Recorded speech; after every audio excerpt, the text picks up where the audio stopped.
My name is Stephanie Paulsell. I'm on the faculty here at HDS.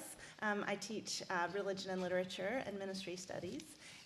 And Professor Khan has been a tremendous colleague for me in helping us think about, especially preparing students for religious leadership in Islam. And as Janet Gyatso said last night, he is a tremendous creator of community, both among the students and the faculty. And so he has reached out beyond his colleagues in Islamic studies to invite us to chair these sessions, which is such an honor. Thank you. So our first speaker is Arman Siddiqui. Arman came to us at Harvard from the University of Chicago, where she received her MA in Middle Eastern Studies and is now a PhD student here at Harvard University in the Department of Near Eastern Languages and Civilizations. She has cross-disciplinary interests in North African political and intellectual history, as well as Islamic social and spiritual movements. Much of her work analyzes the intersection of time, space, and social context in the production and revival of religious texts, movements, and ideologies. We're very glad to welcome her to this panel this morning. Arman, please. Thank you so much. Thank you. Should I speak from here, or is it better Wherever you're most comfortable. Okay.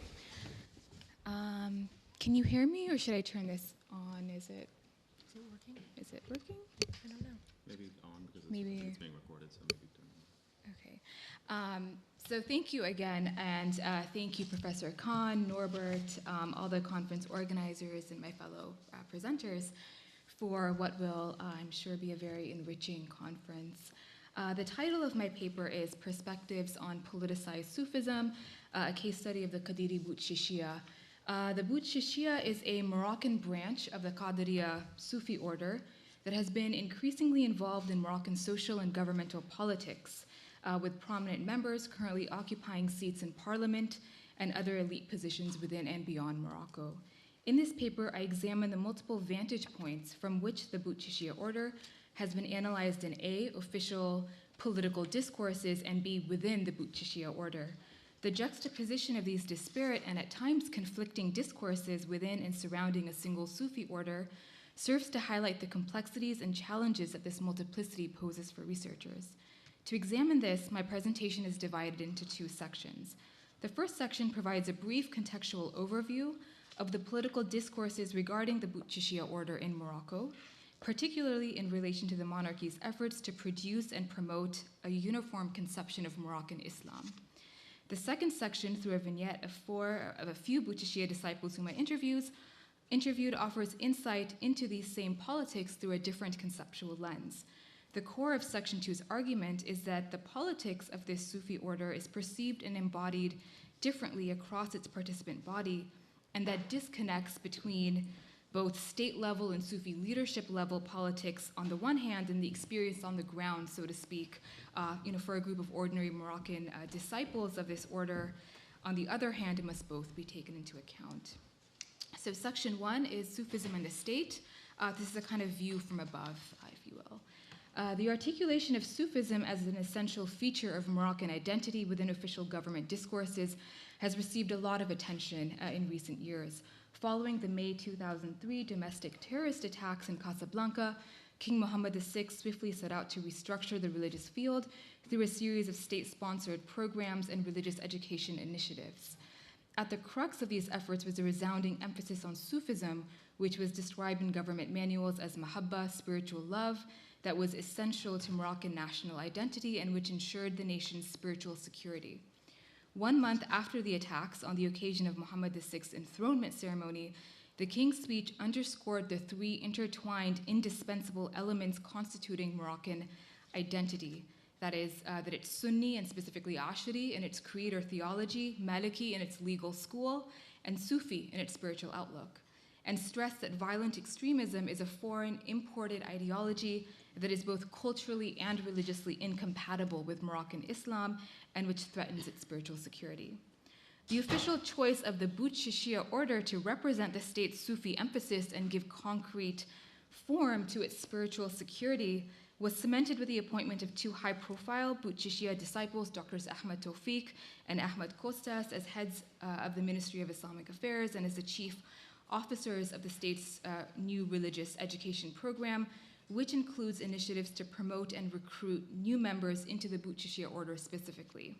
The question emerges, why the Boutchichiyya order specifically, and how precisely does the government go about producing the ideal Moroccan citizen under the auspices of state-sponsored officials, policies, and programs? What guarantee is there that a Boutchichiyya disciple, or any Sufi for that matter, will ensure the country's religio-political security? There is a vast body of literature focused on the idea of promoting Sufism to counter extremism, to promote a moderate, palatable Islam in the wake of oppositional, militant, and extremist factions. Yet the case of the Boutchichiyya in politics, I think, offers much more to analyze. Not merely the official manufacturing and co-opting of a Sufi order by the state, but also the Sufi order's own stakes in actively shaping the country's religious and political fields. So it's a reciprocal relationship between Sufism and the state that demonstrates a delicate balancing act between two very powerful institutions, arguably the kind of two major powerful religious institutions, the Moroccan monarchy and the Makhzen, its associated elite, and the Sufi order. Now, the monarchy's choice to allow the Boutchichiyya order to be at the other end of its balancing act is due in large part to the order's historic opposition to and rivalry with Morocco's most notorious oppositional movement, Adel Hassan, which is currently the only banned Islamist party in Morocco, on grounds that its late leader, Abdeslam Yassin, called for overthrowing the royal monarchy on grounds of corruption and religious invalidity. The Boutchichiyya's own stake in keeping Adel Hassan at bay is also rooted perhaps in a more intimate history. Abdeslam Yassin was a former Boutchichiyya disciple who severed his spiritual ties with the order following a dispute and founded his own spiritual movement. So this last point really reiterates why the choice of the Boutchichiyya in particular, especially in light of other popular, highly influential Sufi orders in Morocco, the Shadhiliya, Tijaniya, to name a couple. This brief history vividly illustrates that it is not merely Sufism at large that is adopted for its moderate, peaceful voice, but rather one specific Sufi order that is as much a political actor in the religious field as other Islamist parties. It would hence be simplistic to assert that Sufism is a counterweight to Islamism in Morocco, as this particular Sufi order, I would argue, is enmeshed in concrete political stakes, rivalries, and real bids for power. In other words, there's no denying the politics of this particular Sufi order. So aside from these politics at the level of state leaders and the Boutchichiyya elite, it would be remiss to overlook that a number of civilian disciples have also vocalized their order's role in curbing religious extremism, social instability, even patriarchy. The next section of this paper does not seek to refute these claims, since a number of Boutchichiyya disciples themselves subscribe to and substantiate the state's discourse on Sufism. Rather, I aim to expand the scope of analysis on the Boutchichiyya through a consideration of the order's other discourses. So instead of continuing to reiterate the political impact that this Sufi state collaboration will perceivably have on citizen self-formation,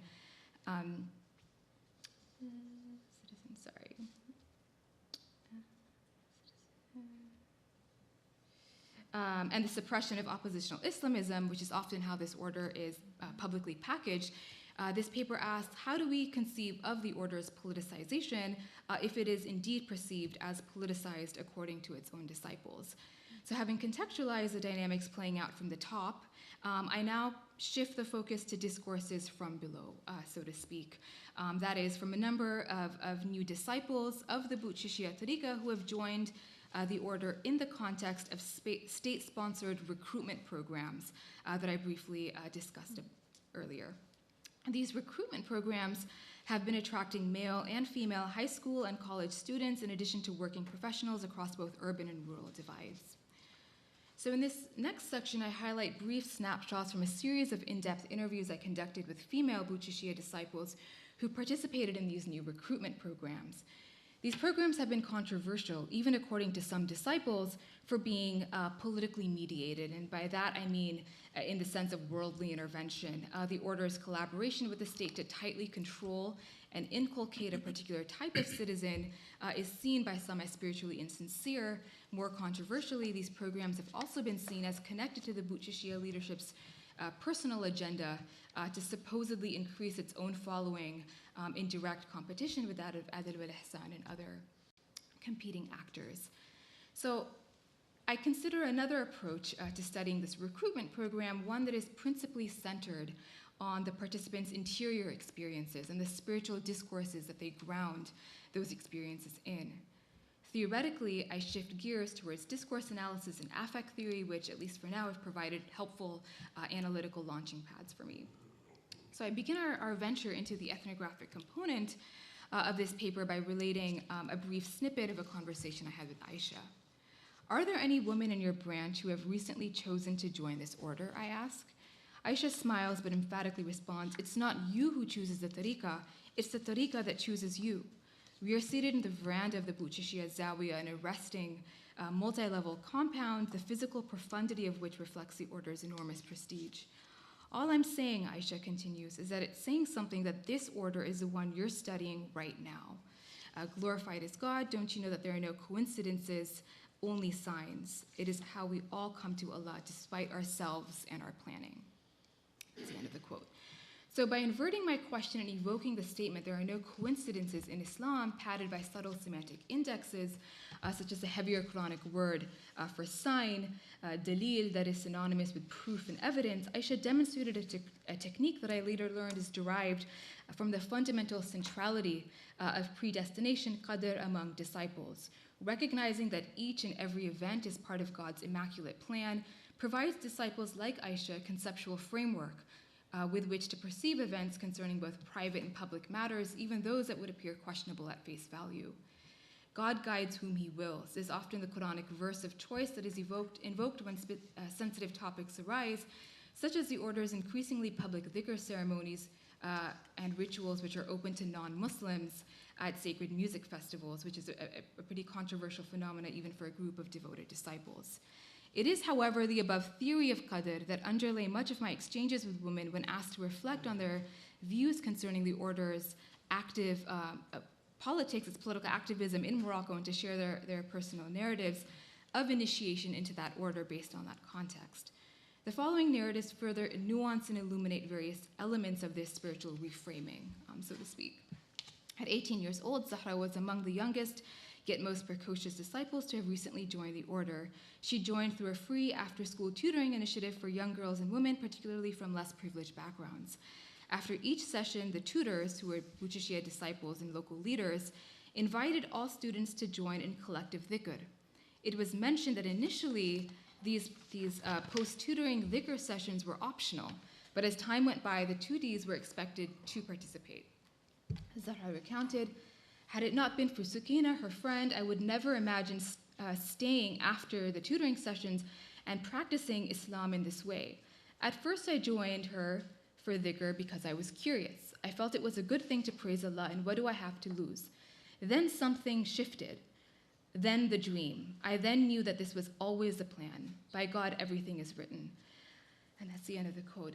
Zahra's narrative is striking on a few levels. It underscores the idea of qadr that I just discussed, but interestingly, it also reverses the linear trajectory of Islamic pious self-fashioning, which ideally places sound intention, niyyah, at the forefront of nearly all religious and ideally also non-religious decisions and actions. Yet for over 2 months, Zahra participated regularly in Boutchichiyya devotional rituals without the authorized intention, indeed without even official allegiance to the order or its sheikh.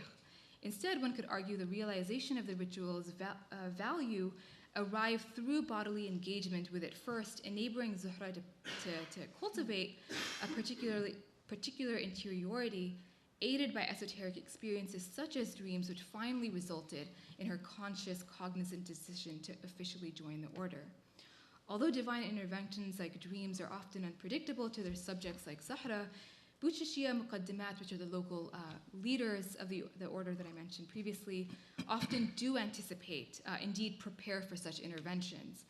The muqaddimat thus frequently offer tutoring and professional training sessions free of commitment, except for the request and at times requirement that one participate in dhikr afterwards in hopes that informal, uninitiated participation in bodily ritual, even one's attendance alone, will ultimately inculcate sincere commitment and conviction on all other levels.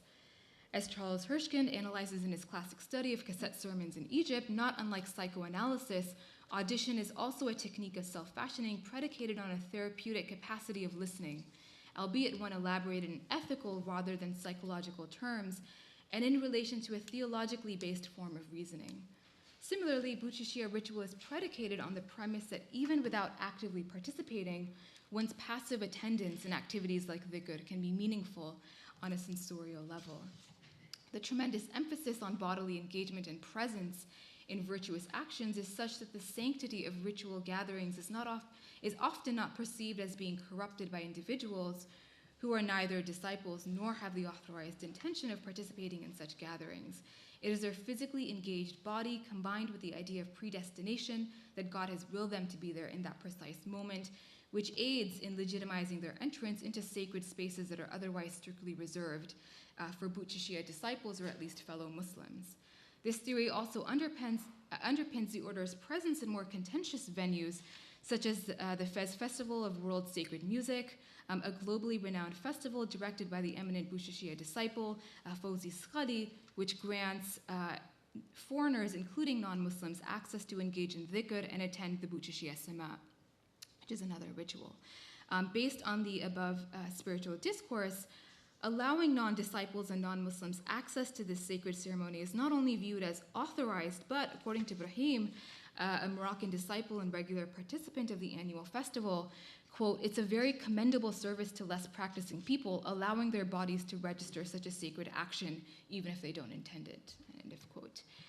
What has been key in these narratives so far is that the highly particular epistemic register, a kind of spiritual reflex, by which a number of Boutchichiyya disciples genuinely perceive these phenomena.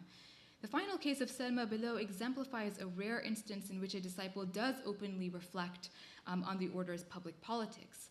As will be seen, however, Selma reconciles her ambivalence from within the Islamic tradition, which accounts for potential confusion and indecision. So this is Selma speaking. "My husband," Selma says, "was very active in the Boutchichiyya rally in favor of the king's reforms last June. But he's always been very political. He joined the ṭarīqa 3 years ago and had been telling me that I must join too. But I never understood why the ṭarīqa has to be so active, all the time on television, in the streets. I started to feel more and more anxious around the disciples, fuqara. I cannot explain this feeling, but when it was too much, I finally did Salat al-Istikhara, which is an Islamic prayer for divine guidance. My sister, I cannot explain what happened, but I realized soon from the signs that the time had come. Sidi Hamza, the order's late sheikh, had chosen me. This is all from God's grace. All those bad feelings caused me finally to ask God, and he answered me." That's the end of the quote. Selma's narrative is insightful in that she articulated the order's political activities with a candidness that was relatively rare among at least this group of disciples. Interestingly, however, she viewed her skepticism towards the order by viewing it in light of her own spiritual journey. Her very skepticism and unease evoked her quest for guidance, which, facilitated by initial signs, ultimately resulted in yaqeen, conviction to wholeheartedly join the order. Moreover, Selma's performance of Salat al-Istikhara, an instrument for obtaining divine guidance that is specified with strict guidelines in the Islamic tradition, elicited, like Zuhra, a spiritual experience with the order's sheikh even before she was a disciple, thereby, in Selma's words, proving the spiritual authenticity of the Boutchichiyya sheikh and his ṭarīqa. This final narrative highlights that skepticism towards the politics of the Boutchichiyya order and the criticism it has received because of these politics did not lead an individual to immediately dismiss it as spiritually invalid. On the contrary, it led to a spiritual awakening that reified her disciplehood. Also key is that these experiences reaffirming the Boutchichiyya order's spiritual validity and value in new members' lives is far removed from the state-sponsored message of Sufism as culturally essential to Moroccan identity. The national discourses outlined in the first section of my presentation, which were at the core of the Boutchichiyya's promotion by the state, were not evoked, neither by recruiters who focused on spiritual piety nor by participants in these recruitment programs. So this brief venture into the spiritual and epistemological worlds of a handful of Boutchichiyya women, wherein life is mediated not by the Moroccan state directly, but by divine signs and symbols or a program of self-cultivation, offers much food for thought concerning the relationship between politics and piety as it functions discursively in a single Sufi order. While it would be remiss to overlook that a large following of the Boutchichiyya, particularly those who constitute its urban elite branches, readily absorb the vocabulary of modernity, Moroccan Islam, and moderation, for many other disciples, like the recruited woman whom I interviewed, discourse on religious moderation and national cohesion hardly, if at all, constitutes a defining element of Boutchichiyya piety. One solution is to simply acknowledge this order's duality. It is at once a self-conscious actor in the political field backed by the Moroccan state, yet also an authorized Sufi order bound by its own spiritual discourses and practices, which are often far removed from the political stakes.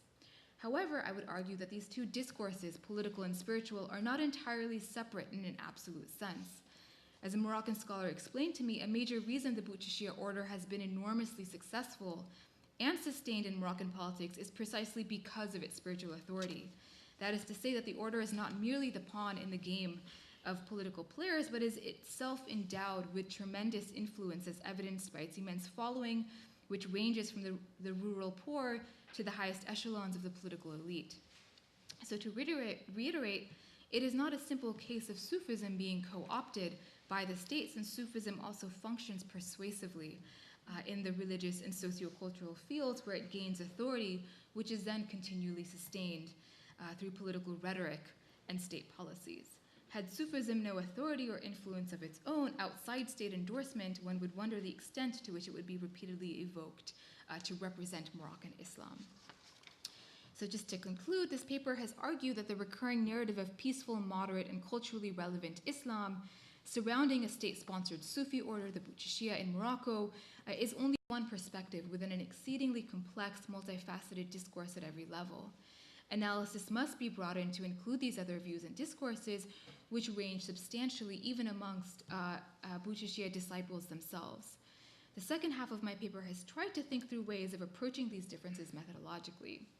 It should be clarified again that these experiences highlighted in section 2 do not seek to eclipse other approaches disciples have taken to process state Sufi initiatives like the recruitment programs, which does not always result in a positive affirmation or a spiritualization, so to speak, of the order's activities, as it did with the select woman I mentioned in this paper.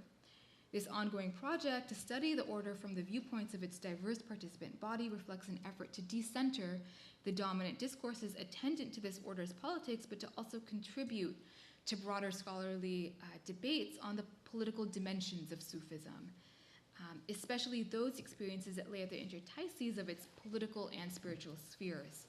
So rather than creating friction, these two facets of Boutchichiyya piety profoundly illustrate the order's inherent dynamicism and its multiplicity. Thanks.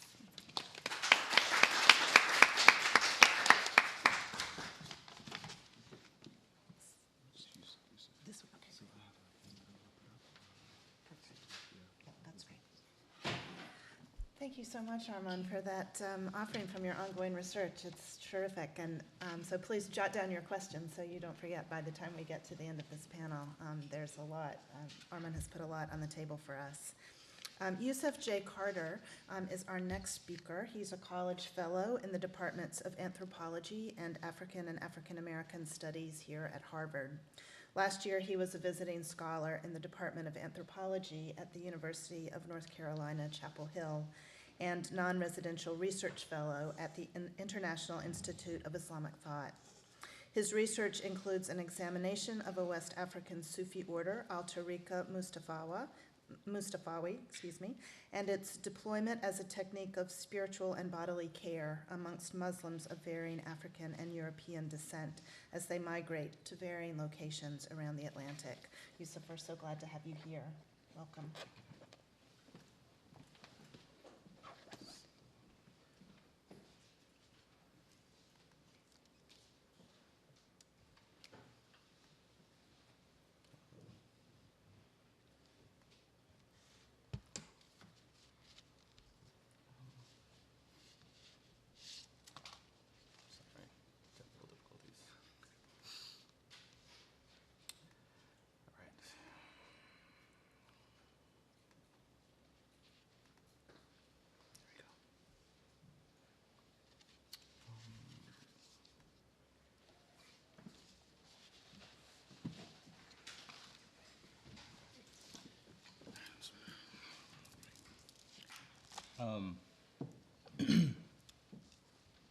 اللهم صل على سيدنا محمد سابق اللوامهين وره من السماوات صلى الله عليه وعلى آله وصحبه عدد الرمال وعدد نجوم السماء.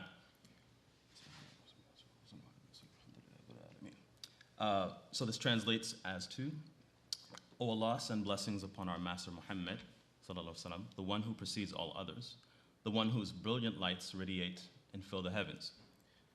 May Allah bless him and his family and companions in the amount of every grain of sand and every star in the sky. The Salatul Samawiyya is a prayer for peace and blessings upon the Prophet Muhammad that was bestowed upon Sheikh Mustafa Gai Haidara, who was born in 1926, passed away in 1989. And this was a prayer that was given to Sheikh Mustafa Gai Haidara through actually seeing Prophet Muhammad. And so it was within this moment of spiritual arrival that Sheikh Mustafa initiated the ṭarīqa Mustafawiyya in 1966 in Thiès, Senegal.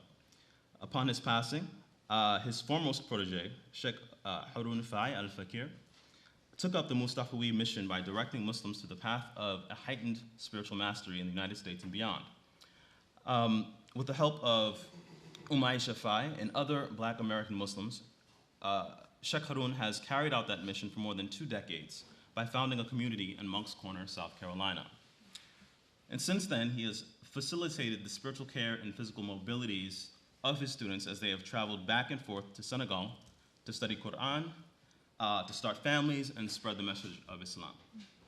And so I draw my reflection today on the meanings of West African Sufi pedagogy, sort of transmitted between and among Senegambian and African American Mustafawi from multi-site ethnography, multi-site ethnographic research that I completed in South Carolina and in Senegal. And so I'm also sort of interested in how this Salatul Samawi is sort of can be thought of as a dispensation or transmission of knowledge that's shared within the sort of West African Sufi tradition.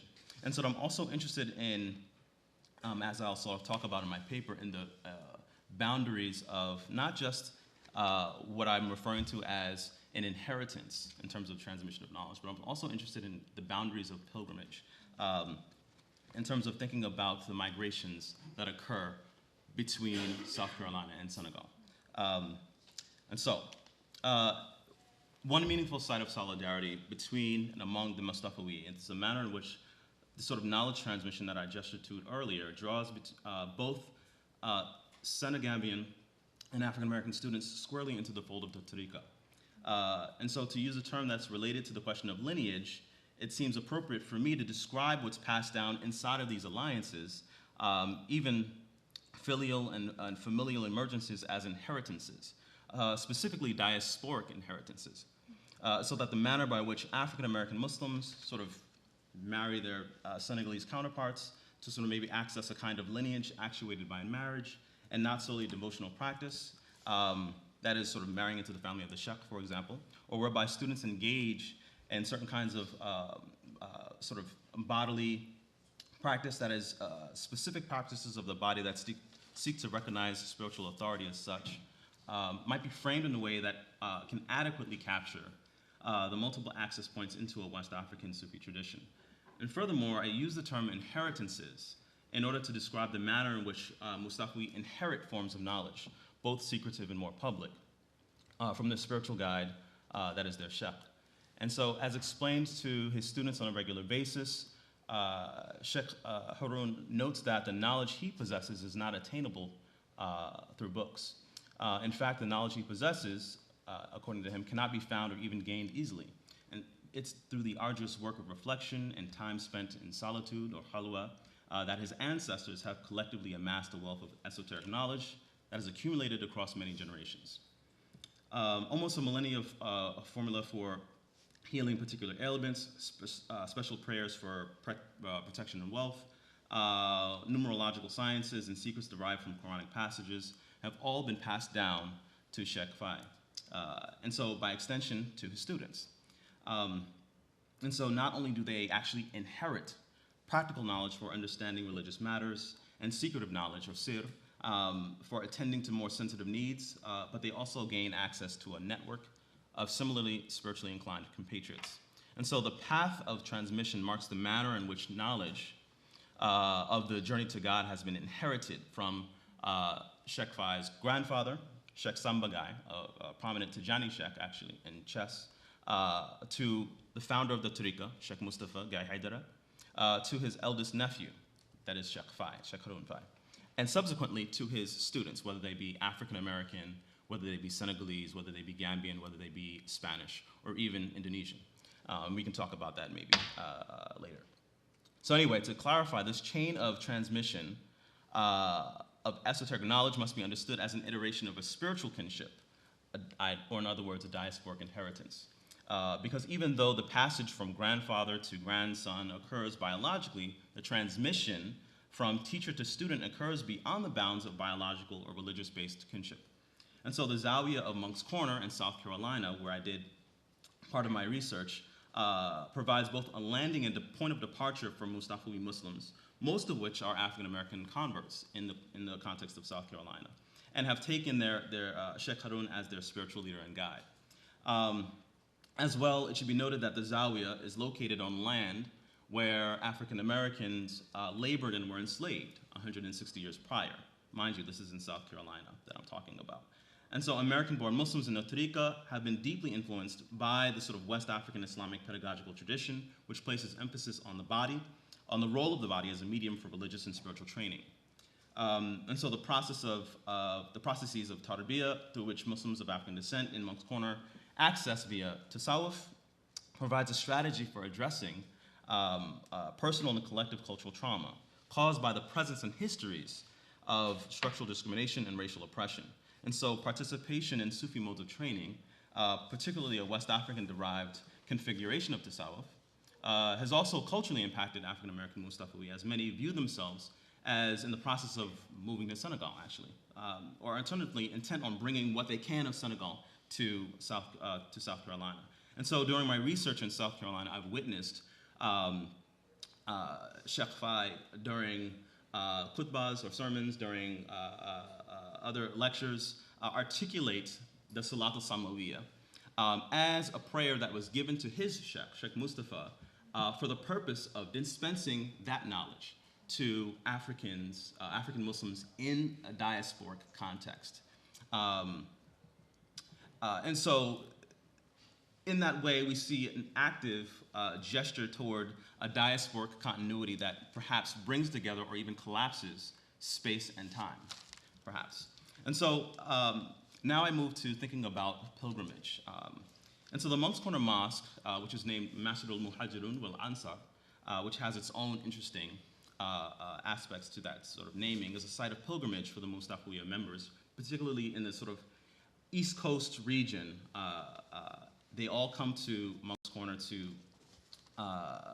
and think of this as a second home that they flock to during Muslim holidays, Eid al-Fitr, Eid al-Adha, or other large events, so Mawlud, etc.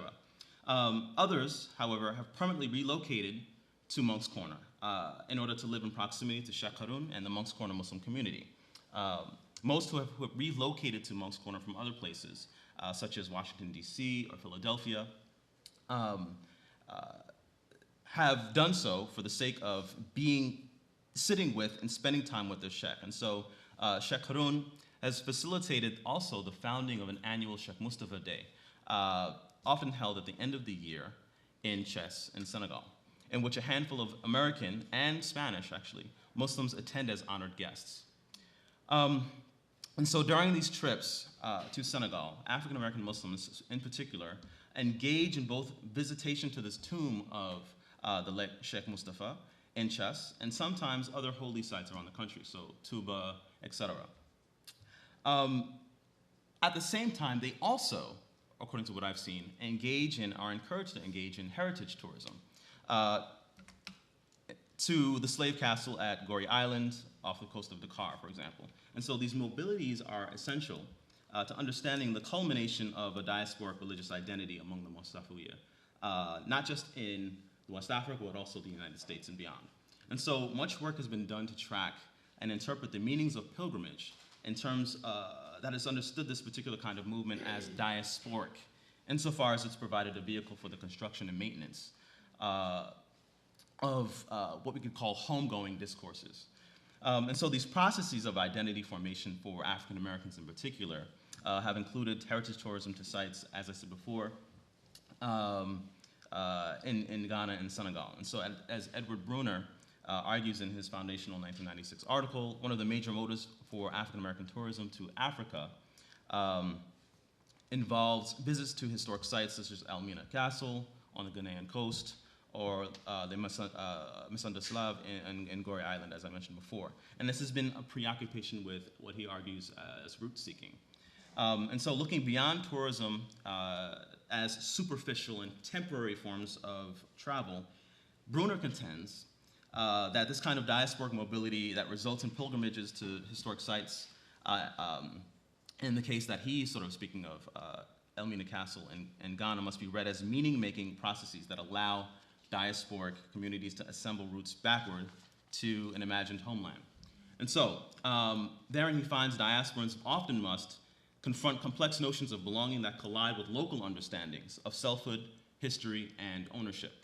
Beyond this, Jemima Pierre argues that a narrow focus on heritage tourism risks misunderstanding what she says a broader terrain of national and transnational structure and politics, and particular relations of power between continental and diasporic Africans. Furthermore, the fact of race, blackness, and reconciling the history of slavery, Pierre asserts, should not solely fall upon the shoulders of Africans in the diaspora. Of course, scholars have also looked at how the act of travel, especially pilgrimage, is often wrapped in meaning and has informed the development of Muslim diasporas too.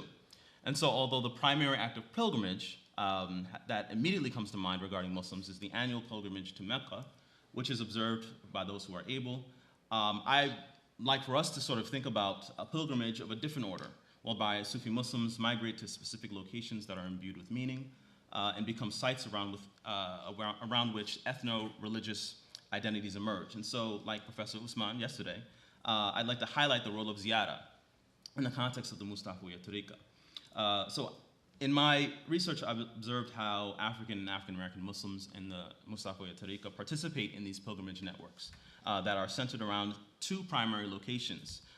As I said before, Monk's Corner in South Carolina and Chess in Senegal. And so these locations operate differently in the ṭarīqa. The main pull towards Monk's Corner for students from around the Atlantic is Sheikh Thun-Nhi himself. And the main pull towards Monk's Corner for students from around the Atlantic, or I should say visits to the community, are motivated by, again, the desire for proximity to the Sheikh. On the other hand, visits to Chess are motivated mainly by a different order of pilgrimage. In Islamic tradition, practitioners visit the shrines and tombs of revered saints to access perceived blessings and pay homage to recognize spiritual authority in a given tradition. And so for African American Muslims, I've observed, however, that these sites are coupled with a desire to experience a kind of heritage tourism that works along the lines of supposed ancestry, both genealogical and spiritual. And so the second side of pilgrimage, for the American Muslims whose central orientation is the Zawiya of Monk's Corner, is located squarely in the city of Chess in Senegal. It's the birth home of Sheikh Faye and the location of the ṭarīqa's beginnings. It's the location of Sheikh Mustafa Gai Haidar's house, as well as his gravesite, which is shared with Sheikh Faye's grandfather, Sheikh Samba Gai, and Sheikh Harun's beloved mother, Sultana Khadijatu. Over the years, the Sheikh has taken many African-American students to visit his home city in order to meet his family, to pay homage to the memory of Sheikh Mustafa, through visiting his home and tomb, and connect with the other side of the Mustafawiyya ṭarīqa. And it's through this act of pilgrimage that the African-American students get to move beyond the space of imagining themselves as diasporic African Muslims into a physical embodiment of West African religious experience that plays a part in the further cultivation of diasporic identities. And so to reiterate, the travel to Senegal is not only motivated by the desire to visit the tomb of Sheikh Mustafa. For African-American Muslims in particular, a visit to Senegal also necessitates taking time out to visit tourist locations, to the Monument of African Renaissance, to the slave castle, or the House of Slaves in Gorée Island. And so it's Sheikh Faye, actually, that highly encourages his African-American students who visit Senegal for the first time to visit these locations. And he's certainly taken students himself for visits to these historic sites in past years. And so back home, he's repeatedly suggested to his African-American students, I should say back home in South Carolina, because he's been living there full-time for the past 20 years or more. He suggested to his African-American students to consider relocating to Senegal, actually, due to the ease of living in a predominantly Muslim country that would welcome the children of its stolen family members. In the midst of spiritual tourism to chess, heritage tourism is merged into the purpose of the larger trip in such a way that religious pilgrimage and discourses of African ancestry are combined. And so in this manner, both religious and cultural institutions work in tandem to cultivate Black Muslim diasporic identities. And so in January of 2015, I accompanied Sheikh Thun-Nhi and his contingent of African-American students to visit the city of Chess in Senegal. After a roughly 2-hour drive from Dakar, we stopped at a few houses of Sheikh Faye's relatives to rest and be fed by our hosts. These visits seem to be motivated by the kind of cultural politics of decorum and etiquette of a revered family member who has been away for much too long. Our intent was to visit the gravesite of Sheikh Mustafa, the initiator of the ṭarīqa. Our other primary reason for the trip was to meet with a local real estate broker, actually, who agreed to show us land that had been purchased on behalf of the Sheikh by one of his prominent students, Mikhail Abdullah, who was an African-American expatriate and his son-in-law. As we rode out to the site, it became apparent that this parcel of land was situated on the outskirts of Chess. The surrounding landscape was sparse, littered with small and large shrubs, and had yet to have electricity and sewer services routed out to the site. The only markers that hinted at the prospect of present and future owners were several large white sticks that were flagged and numbered. These markers were placed in rows that would suggest both the relative size of the plots and gave a general idea of where streets and alleyways would be placed. It was revealed to me during the drive toward the city that this land was to be sectioned off into smaller pieces, roughly 150 square meters in size, with the hope that his American students who wished to relocate to Senegal could build modest housing. Sheikh Thun-Nhi explained that he planned to name this community in Chess, Monk's Corner, as the namesake of the community that he's worked tirelessly for more than 20 years in South Carolina. At the same time, the only trace that this location was a site for future development were these sort of flagged white pegs that peaked from the ground roughly several meters apart. They were scattered in such a fashion that made it apparent that each peg possibly marked property lines where a future neighborhood would be built. And so it remains to be seen what would actually become of this land, but the gesture with regard to naming of place in Chess after an important location where Sheikh Faye has spent significant time working to guide his American students is meaningful, in my opinion. And it brings these two locations together within a shared tradition and brings these locations into dialogue. And so at the same time, it's not solely the movement of the body that produces or cultivates Black Muslim diasporic identities. Many African-American students who reside in Monk's Corner who have never traveled to West Africa and yet frequently speak of a strong desire to go. To be clear, it's not so much about actuality, but more about the cultivation of perception, mediated by discourses of travel, and desire shared between travelers and future travelers. So Mustafawi, who live in South Carolina, who have yet to make the trip across the Atlantic, witness these pilgrimages back and forth, taking note of the manner in which Senegal registers as a space for travel homeward. These associations of home on the part of African-American Mustafawi in the context, or I should say in the context of the Sufi tradition at least, are placed upon both the imagined Senegambian religious landscape as well as the West African Muslim actors who mediate positive notions of their homeland to their compatriots in the United States. So for example, Jamal Abdul Salam, an African-American Muslim who has studied with and followed Sheikh Faye for about 2 decades or more, has never had the opportunity to actually travel to Senegal. The possibility of his international travel has been hampered in the past due to persistent economic difficulties or other personal challenges. However, his desire to travel and eventually relocate to Senegal or Gambia has remained constant due to his overwhelmingly positive association with West African deployment of Sufism. To quote him, he says, "I've met Muslims from all over the world, but the West African Muslim has a unique spirituality. I don't know if it's because they are black or if it's because Sufism has permeated the Islamic culture, but I think it's a combination of both. Because when I'm with West African Muslims, even when I'm traveling and I'm in Philadelphia or New York or Maryland, I feel a sense of home. And I see the enactment of the Sunnah as a living, viable force. And I have not experienced that with any other people in the Islamic world, no other people. And I attribute that to the fact that tasawwuf is being implemented correctly, because you can feel the heart of the people, you feel that they are family," end quote. Jamal's words are telling of the impact and importance of that personal relationships held between African American and West Africans have on the configuring and maintenance of diasporic solidarities.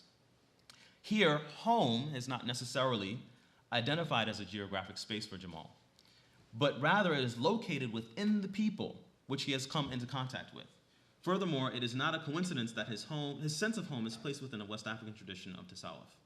For Jamal, this imagined sense of home is not built from mobilities. Instead, his notions of homewardness orient from within and are determined by the interpersonal relationships he has founded with West African Mustafawi, with whom he has direct and sustained experience. Home, he tells us, is not in places or landscapes. This mobilization of identity does not involve tracing actual genealogies through time and space only. Rather, it's a process that encourages the diasporized disciple to locate him or herself in a tradition that spans continents and centuries by engaging the body into an appropriation of an already established spiritual network that affixes present students to past teachers through Sheikh Thun-Nhi. In summary, it's important to note that the West African Islamic tradition is the point of origin for the presence and practice of Islam in the United States in general, and should be considered as a point of departure for when thinking about the long historical development of African-descended Muslim communities around much of the Black Atlantic. The Mustafawi ṭarīqa provides an interesting example of a religious infrastructure that compels migration for Muslims located in the United States and in West Africa and beyond. While multiple zawiyas, specifically two major locations that I outlined before, within that structure simultaneously operate as points of reception and departure for local and international migrants. These diasporic exchanges impact not just travelers, but also initiates who, in spite of relative stasis, are impelled to orient themselves toward other locations in the ṭarīqa. An esoteric expertise mastered in Senegal and seasoned by an African-American inflection takes its shape through an articulation made possible by the meeting of two kinds of African religious production out of which new things are born. These collaborations in pilgrimage and knowledge transmission result in inventions and interventions that provide evidence for the presence of a Black Atlantic spiritual network, whereby African-American Muslims adopt the spiritual pedagogy of a specific West African Islamic tradition and impacts how the Mustafawi network responds to its broader Atlantic community. Thank you.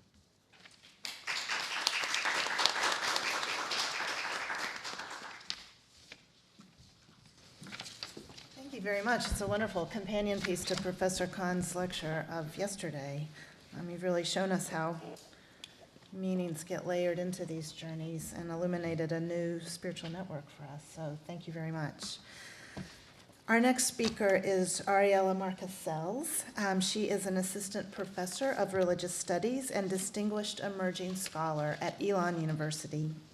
Her research focuses on Sufi intellectual history and the history of Muslim societies in West Africa and the relationship between the categories of religion, magic, and science.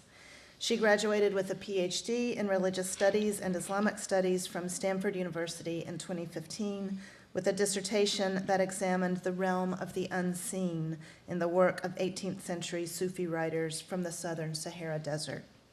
This project was based on unpublished manuscript texts that circulated between northern and sub-Saharan Africa and she accordingly spent much time in manuscript libraries in Mali, Morocco, and France. We're so glad to have you share your research with us today. Ariela. Thank you so much. So hello, thank you so much for having me. It's a real pleasure to be here. I actually want to thank Jaison for starting us off with the Salat al-Samawiyya, because I'm going to now give a presentation that's very much about salawat and du'at and these other kinds of devotional prayers. I think I might also be one of the person on this panel. I think I'm in a panel mostly with anthropologists and ethnographers, so I think I'm going to bring... Oh, I'm sorry. Is this on? It is on, but I'm not facing it. I'm facing the wrong way. Okay. So I seem to be the historical voice on this panel of ethnographers, and I hope that I can bring some of these concerns into a more historical case study as well. So recently, scholars of Saharan history and culture have argued that earlier approaches to the Sahara treated the desert as either an obstacle to be surmounted or a bridge connecting the spaces on either side, rather than a dynamic space in which contemporary and historical people lived, worked, and moved. These scholars have called for a new approach that examines the Sahara as a place in its own right, that works from the inside out, and that seeks out the historically deep and enduringly vigorous aspects of life in the region, which arguably not only connect, but create the various complementary and interdependent spaces of Northwest Africa. That's from Judith Scheel, whose work has been really wonderful. This paper contributes to this project of advancing our understanding of desert peoples in historical contexts by addressing the issue of changing Muslim understandings of devotional practice. So this topic has been of perennial concern to anthropologists and ethnographers, as we've seen, but has received comparatively very little treatment by historians. So in what follows, I will use the intersection of these concerns, that is the creation of a uniquely Saharan space and historical and social cultural practices and the intersection between that and ritual practice, through an examination of the devotional aids attributed to one Saharan Muslim scholar from the late 18th and early 19th century, Sidi al-Mukhtar al-Kunti. As I will demonstrate, Sidi al-Mukhtar drew on intellectual and devotional traditions salient across Western Africa, from Morocco to Nigeria, but adapted and reshaped these traditions in response to his own Saharan context. So, I'm going to be the one. oh, I can lean over from here. Thank you. Appreciate it. So this is a map. I drew this out. It's fairly rough, but these are places that emerge as repeated points in the hagiographies of Sidi al-Mukhtar al-Kunti, and they map out the kind of imagined space of the Kunta realm at the turn of the 19th century. So this paper that I'm presenting today it's also a part of a larger manuscript project focused on the Sufi scholarship of Sidi al-Mukhtar and his son and successor, Sidi Muhammad. Scholarship on the Kunta family indicates that this extended kinship network rose to prominence under the leadership of Sidi al-Mukhtar in the late 18th century.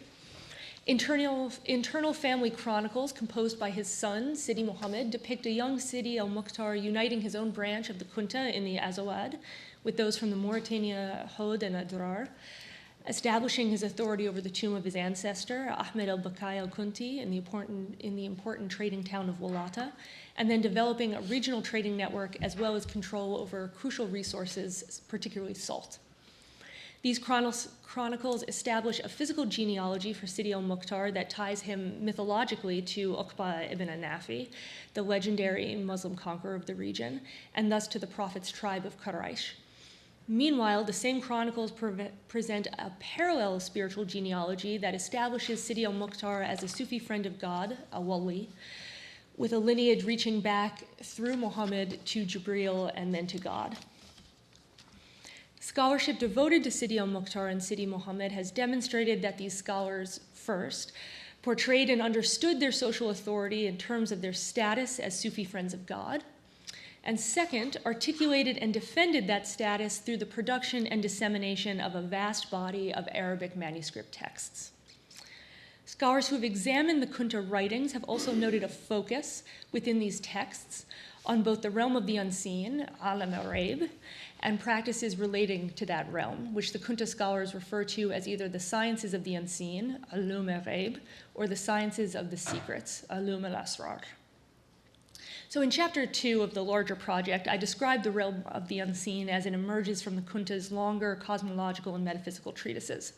These texts portray the realm of the unseen as a vast invisible world that simultaneously surrounds and interpenetrates the tangible world of the senses, encompassing God, the heavenly realms, angels, spirit beings, jinn, and devils, as well as the invisible components of the human body, such as the intellect, heart, spirit, and self. These treatises also include complex and sophisticated discussions of the Sufi path as a means of rising up through different layers of the invisible realm towards God. At different stages of this ascent, various components of both the believer and the cosmos are annihilated and then reconstituted ultimately through the believing body of the Sufi student. In addition to discussing the realm of the unseen, various Kunta treatises also lay out specific means and methods for interacting with this realm. Sidi al-Mukhtar and Sidi Muhammad focus particularly on what they refer to as the sciences of the unseen, which include creating amulets, reciting powerful litanies, and manipulating the letters of the alphabet and the names of God. I've already had wonderful discussions about different people here about these various practices. So as I demonstrate in chapter 3 of the larger project, the Kunta acknowledge that other unnamed Muslim scholars might consider these practices as acts of sorcery, as sihr, but they argue forcibly that the sciences of the unseen are not sihr, but constitute legitimate Muslim devotional practices, ibadat, and compare them explicitly to supplicatory prayer, dua.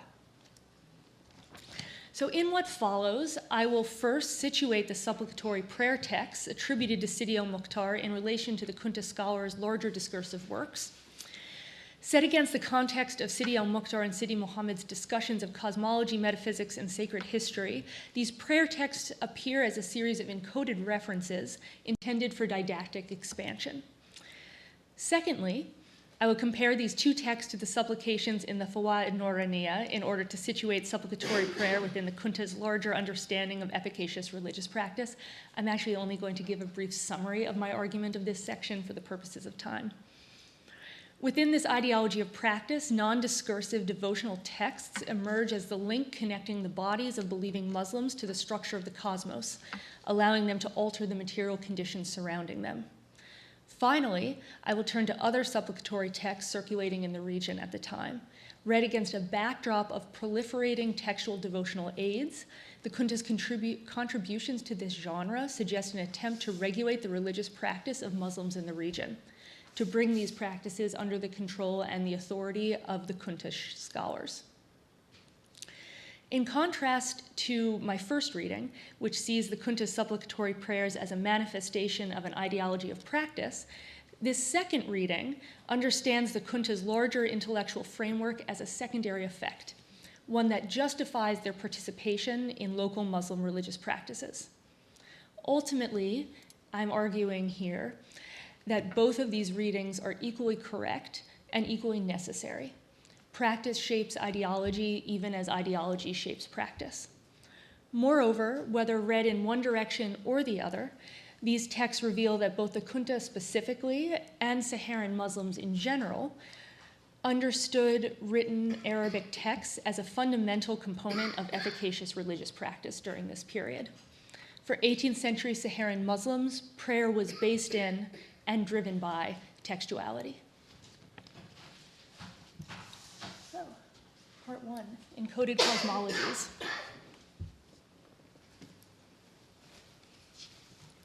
The Hizb Sidi al-Mukhtar is one of several 2 to 3 folio works titled Hizb and attributed to the Kunta, to Sidi al-Mukhtar in particular. It begins, "O God, strike me with the veil of light and veil from me the canopy of fire, and make the greatest name a garment of mine, and the largest secret hair of mine, and the talismanic altar wine of mine, and the deeply dark clouds a wall of mine, and the perfected radiance light of mine, and the subduing Jabarut, and the overcoming Nasut, and the gathering forms a dwelling of mine." If you had access to the papers, the pre-circulated papers, I actually included an appendix with all the translations that I use here, and these are actually abbreviated in the presentation, so if you want the longer ones, I would direct you there. I'm also happy to send them if you don't have access and you reach out to me. I saw someone taking a camera photo. The opening of the prayer evokes a mélange of allusions to cosmological and metaphysical principles that the Kunta expand on in other texts.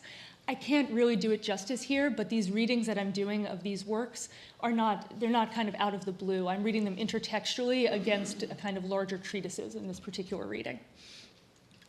The beginning lines of this section first posit and then invert tropes of veiling and illumination as the narrator asks for a removal of the veil standing between the supplicant and the light of God, while requesting a continued veiling from light in its negative aspect, the fires of hell. From this metaphysical position between divine light and hellfire, the prayer moves on to request that God add divine or cosmological aspects to the body of the supplicant. Some of these, such as the greatest name and secret, and the three realms of existence, Jabarut and Malakut and El-Nasut in some texts and Mulk, directly recall elements from other Kunta texts. And again, I can't do it justice here. And I'm happy to talk about how the Kunta understand the different realms and anything in the Q&A or in later discussions. So this work continues. O God, make me among those whom you chose before creating. You singled them out with your mercy after upon them gazing. And you made the striking of the droplets of your light the cause that led them by the reins to strengthening. Without strengthening, neither Iblis nor Balaam could do anything. They were free from the singling out of mercy and a pre-existent lot, and so their deeds turned upon them, corrupted. The abundance of their sciences only increased them in defects. O most merciful of the merciful, O possessor of majesty and nobility, amen. Amen. This section of the text connects the metaphysical references of the first section to sacred history. The narrator here asks God to include the speaker among those chosen for a predetermined but unspecified fate. Other texts by Sidi al-Mukhtar and Sidi Muhammad suggest this could refer either to the guarantee of entrance into paradise or of reaching the goal of annihilation of the self in knowledge of the divine, Fana. In works composed by both the Kunta scholars and other Sufi authors, this direct experience of God represents a return to the day before creation when God called forth the future spirits of humankind and asked them to witness him directly. Yawma lastu bi rabbikum. Immediately following the lines in the Hizb that request this predetermined blessing from God, Sidi al-Mukhtar cites the names of two figures that reappear in Kunta sacred histories. The figure of Iblis, or Satan, the angel who refused God's commands to bow down before Adam and was cast from heaven as a result, appears only as a negative character in the Kunta writings. There's a Sufi poetic tradition that sees Iblis as a poetic hero and treats him as positively as the most perfect lover of God, but I have not seen that trope in Kunta text. He appears only as a negative figure. So in his hagiography of his father, the Taraf wa Talaid, Sidi Muhammad presents the story of Iblis as an angel who spent thousands of years in continuous worship of God, but grew arrogant as a result. This arrogance resulted in his refusal of God's order to bow before Adam, a single disobedience that erased countless years of devotion and serves as a cautionary tale for the dangers of complacence and the consequences of even one lapse. Iblis also appears an important role in a short, untitled text attributed to Sidi al-Mukhtar and labeled as Khalwa in manuscript catalogs. This work represents Satan as an impersonator who brings false visions to friends of God, and specifically tries to trick friends of God into believing that they have seen God, when in fact it is the devil, it is Satan. This same text also provides another reference to Balaam, whom it describes as a corrupt practitioner of the sciences of the unseen. So according to Al-Thalabi and At-Tabari, these earlier Muslim chroniclers, Balaam ibn Ba'ura was a Canaanite who was persuaded by the giants to use the greatest name of God to curse the Israelites. However, when he launched this curse, he ended up cursing the giants instead, and God caused his tongue to fall from his mouth. So the Kunta don't quote this exact story about Balaam, but the context is similar. So in the Kunta context, the references suggest that both Iblis and Balaam possessed the sciences of the secrets, but that their attempts to employ that knowledge only turned against them. Moreover, the Hizb adds an additional layer of interpretation, linking this failure not to the crime of arrogance in these figures' lifetimes, but rather to a withdrawal of God's mercy in the pre-eternity before creation. So they were set up to fail from the start. Each reference in the Hizb Sidi al-Mukhtar contains the potential for this type of discursive elaboration. I could do this all day. Evoking an array of intertexts both within and outside of the Kunta corpus. The lines, "Oh God, make the greatest name a rapper of mine," could easily lead to a long conversation about the greatest name of God. Even an apparently simple request, such as "inhabit our hearts with your love," could lead to a long discourse about the nature and components of the human heart, not to mention the nature and role of God's love for his believers. Really, I could launch into such a discourse right now, but I'm restraining myself. And if the Hizb contains this potential for discursive elaboration in every line, the Nafhat at-Tib evokes an even denser array of topics from sacred history and geography, personal ethics, anthropology, cosmology, and metaphysics.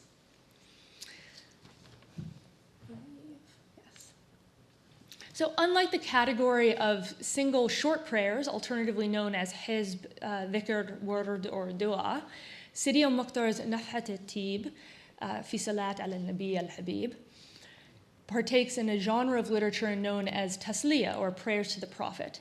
These supplications ask God to pray for Muhammad and involve the repetition of some version of the tasliya, the phrase, "Prayer and peace be upon the Prophet Muhammad and his family and his companions." While divided into 4 quarters, the Nafhat at-Tib contains little thematic organization. Each supplication contains its own host of references and allusions. Indeed, the Nafhat contains so many themes and references that it inspired its own commentary by Sidi Muhammad, which in one witness runs to almost 400 manuscript pages. In the following discussion, I address a selection of excerpts that illustrate the Nafhat's treatment of just one theme, Muhammad's role in human history. So the second quarter of the Nafhat at-Tib opens with a series of supplications referring to Muhammad not by name but by genealogy. Got them here. "O God, pray for and bring peace to the son of Ibrahim who most resembles Ibrahim, honored with adornments and intimacies. O God, pray for and bring peace to the one sent from the line of Ismail, ennobled by revelation and sending down. O God, pray for and bring peace to the one prophesied from an established seed. O God, pray for and bring peace to the one chosen from Didi Adnan, the one who was brought the 7 oft-repeated verses and the criterion. O God, pray for and bring peace to the elected from a destined race. O God, pray for and bring peace to the best of the Nizar, the one who leads to calling upon the truth of the emigrants and helpers." So the references in these supplications trace Muhammad's lineage in a line of descent from Ibrahim through his son Ismail, and then into the mythologized race of the Arabs, represented here by Adnan, the legendary ancestor of the northern Arab tribes, and his grandson Nizar. More than a simple pedigree, the Nafhat at-Tib grants the descent of this line through history a teleological force, guided by destiny through the established seed of Ibrahim and Ismail and the destined race of the Arabs, toward the prophesied birth of Muhammad. Even as the Nafhat at-Tib collapses humanity before Muhammad into a single descending lineage, it slowly expands the pool included in Muhammad's community of believers, in his ummah, mentioning at various points all the peoples reached by his mission. The passage above includes a reference to the emigrants, al-Muhajirin, who accompanied Muhammad on his flight from Mecca, and the helpers, al-Ansar, who welcomed him in Medina. Elsewhere, the text refers to Muhammad as the master of Qattan and Adnan, by whose call all the types of people and jinn were led. So this begins by including all the Arabs in his prophetic mission, metonomically represented here by the legendary ancestors of both the northern and southern Arabian tribes, and ultimately of not only all people, but all jinn as well. At other points, supplications portrayed the Slavs and the Turks as responding to his call, his dawah, and people with red and black skin as joining his community of believers, his ummah. Finally, these references spill out from the human into the non-human realm. So here, Muhammad's mission was directed towards all humans and all jinn, and other verses portray angels and all animals and inanimate objects as recognizing his prophethood. In contrast to the passages of the of this same work that portray Muhammad as the end goal of human history that preceded him, these passages depict the human and non-human populations of the world joining his community in ever-expanding and more encompassing categories. These selections do not exhaust the references to Muhammad's life and personal history. Other passages treat his night journey, refer to the purification of his heart as a child, and to his death. Nor does this text limit its understanding of Muhammad's roles to the human or historical, and many supplications deal with his cosmological and cosmogonical significance, as well as his status as an exemplar of ethical human behavior. But looking beyond the particular personage of Muhammad, many supplications evoke the characteristics or names of God, and at least one passage enumerates the many components of the world in its entirety. O God, pray for him the number of revolutions of the spheres. Pray for him the number of praises of the kings. Pray for him the number of lights and of darknesses. Pray for him the reach of perception, and pray for him the number of souls and of progeny. Pray for him the number of mountaintops, and pray for him the number of the dead and the sleeping. Pray for him the number of drops in the swelling seas. Pray for him the number of exquisite flowers, and pray for him the number of lofty waterfalls. Pray for him the number of sand grains and stones, and pray for him the numbers that can be neither reckoned nor fathomed. Pray for him the number of raindrops in the clouds. Pray for him the number of the seen and the unseen. Taken together, the supplications of this relatively short work, written in memorizable, rhyming prose, allude to all the major elements of the Kunta's understanding of the entire world, its creation and inhabitants, human history and communities, the nature of God and the prophet, the relationship between God and his believers, and the end of the world. The text discusses none of these references fully, but through its list of allusions provides a platform for infinite intellectual elaboration, a condensed encoding of an entire worldview. So in the next part of the overall paper, which I'm just going to pass over, I compared these works to a text by Sidi Muhammad, which has supplicatory prayers actually attached in the same text to a cosmological and theoretical discussion of how they work, which allows us to piece together how the Kunta actually understood devotional practice and understood connecting particularly to the greatest name of God and to the names of God as an embodied physical practice. And in that particular text, it's really fascinating. Sidi Muhammad actually provides the greatest name of God. It's a text called the Fawaid Nuraniya wa Fara'id Surriya Rahmaniya. And this is the greatest name of God, in case anyone was wondering. And he provides tables and charts associated with it and the litanies that you recite in order to make use of it. So if anyone was wondering, that's the one. But I'm going to move on to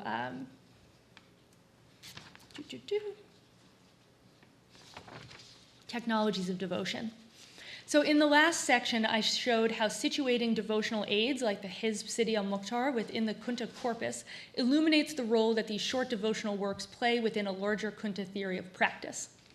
However, by granting discursive texts the authority to explain the role of devotional works, this process necessarily privileged the intellectual content of these texts over their social context, and thus also the scholars who composed these works over the practitioners who might have performed them.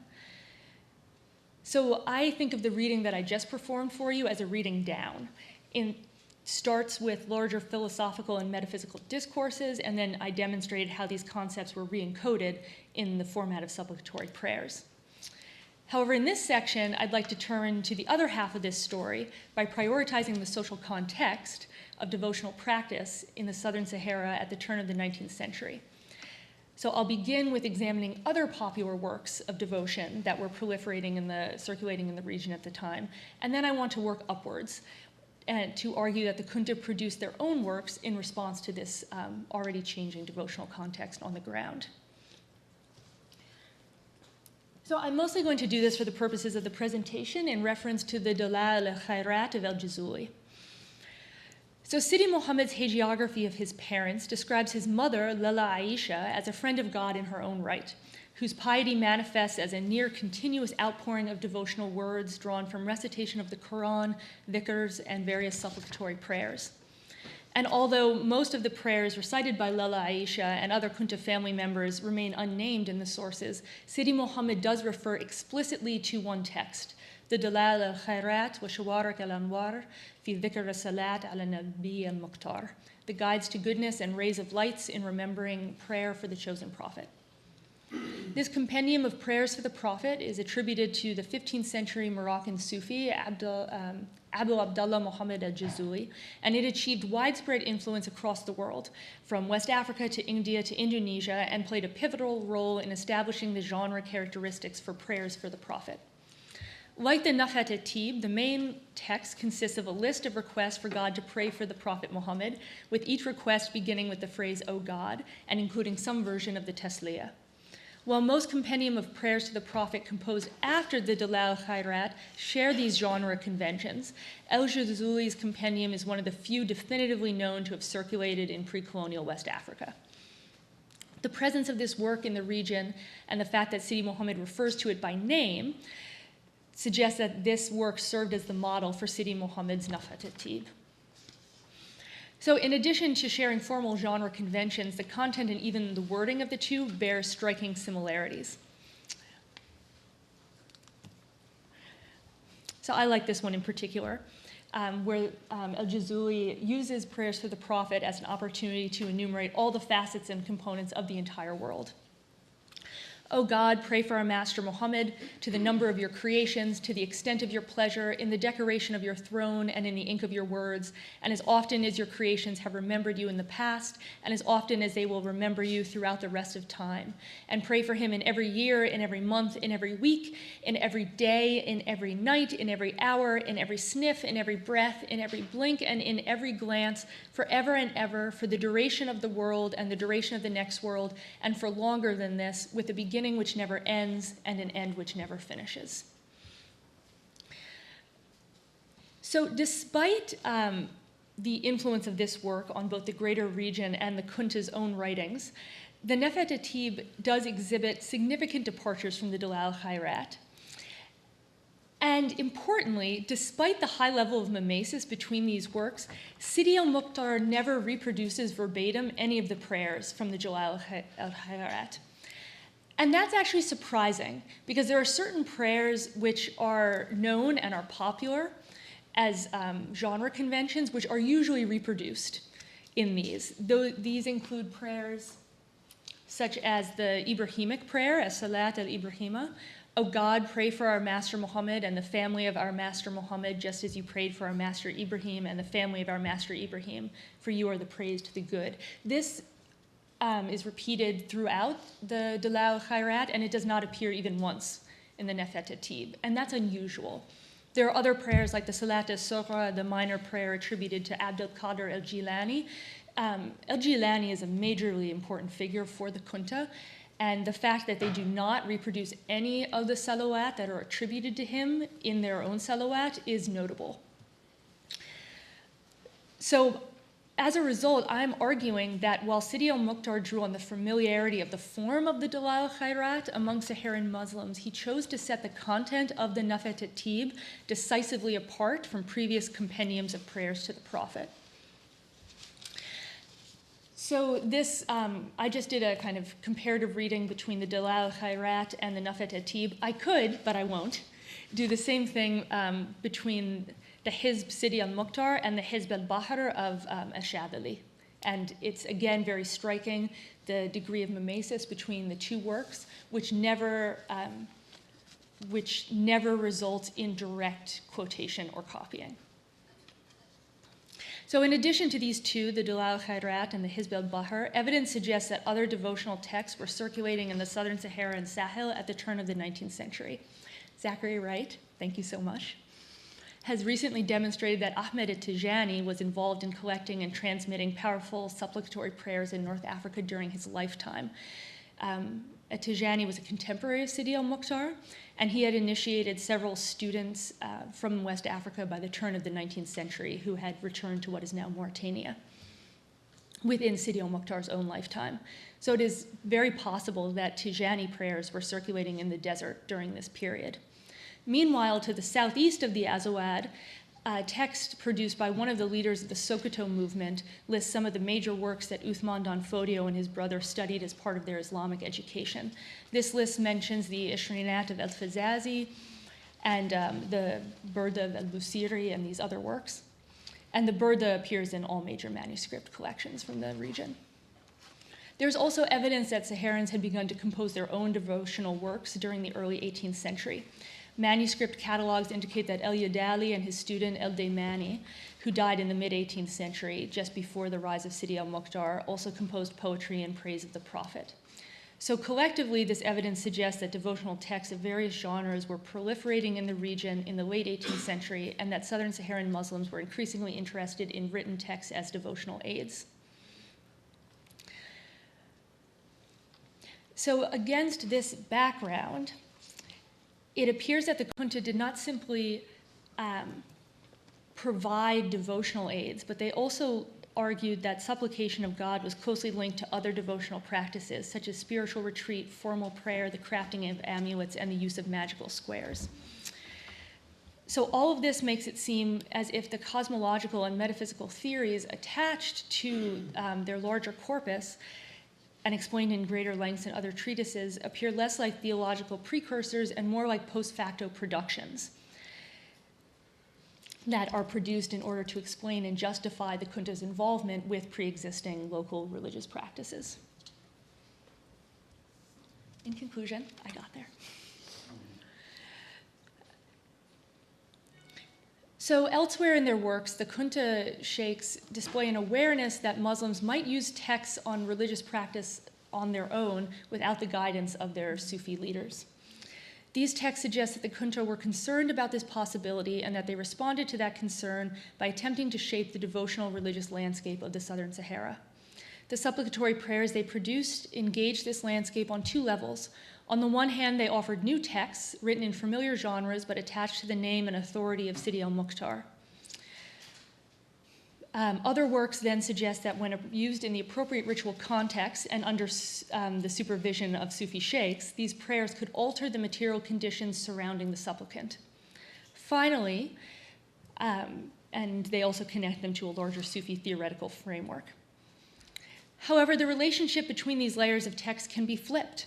Sidi al-Mukhtar and Sidi Muhammad were indisputably highly educated Muslim scholars and fully engaged and conversant with cosmological and metaphysical discussions. The theories of efficacious religious practice that emerge from their longer works demonstrate not only their fluency, but also their investment in these concepts. Their short supplicatory prayers fit neatly into the framework of their theories, encoding their religious worldviews and pointing to the deep relationship between their understanding of God and the cosmos and of practice. Religious practice for the Kunta scholars was the performance of cosmology, metaphysics, and sacred history, a reenactment of the relationship between supplicating believers, the world around them, and God. And these two readings are not contradictory. Sidi al-Mukhtar and Sidi Muhammad were products and producers of both an intellectual heritage and a social landscape. They applied the textual traditions they studied to their local context, and they sought to shape their context in accord with their scholarship. And ultimately, the ability of the Kunta scholars to connect these two kinds of texts demonstrates the degree to which practice for 18th century Southern Saharan Muslims was based on and driven by Arabic texts. The ideally pious Muslim is represented in the Kunta text by the image of Lala Aisha reciting the Quran, the Dalal al-Khairat, and other supplicatory prayers. That is, reading texts. In the Turaf wa Tala'id, the image of Lala Aisha's devotions is paradigmatic, but also threatening. Behind her stands the specter of other Muslims performing similar devotions, but not connected by bonds of marriage and family to Sidi al-Mukhtar. The Kunta's devotional aids and didactic works on religious practice address these spectral believers and attempt to bring their practice in line with the Kunta's doctrines and under the sphere of their teaching, to make them, in other words, members of their community. Thank you.